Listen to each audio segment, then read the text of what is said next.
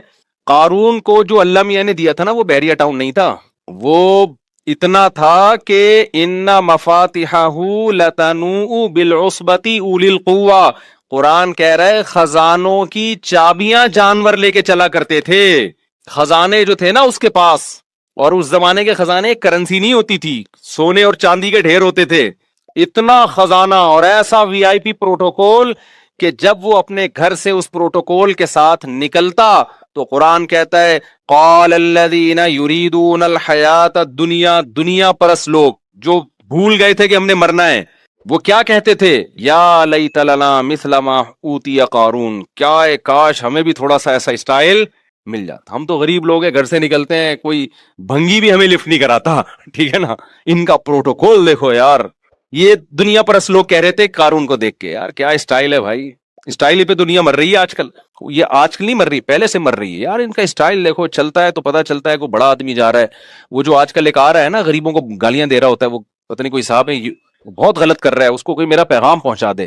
پیسہ کمانے کی ترغیب ضرور دیں, لیکن اس طریقے سے نہ دیں کہ آپ لوگ ڈپریشن میں جانا شروع ہو جائیں, کیونکہ پیسہ کمانے کی کوشش آپ کر سکتے ہو, ملتا اللہ کی مرضی سے ہے. ہم چند سکسیس لوگوں کی مثالیں دے رہے ہوتے ہیں, اس نے محنت کی اتنا کما لیا, لاکھوں اس سے زیادہ محنت کر چکے ہوتے ہیں, کچھ بھی نہیں ملتا ان کو. تو اس میں تقدیر کا دخل زیادہ ہے. اور اس کو میرا پیغام یہ بھی پہنچا دیں کہ آج جو آپ کہہ رہے ہو نا اتنا پیسہ میں نے کما لیا, تو زیادہ اس کو شو بھی نہ کریں. ہم نے دنیا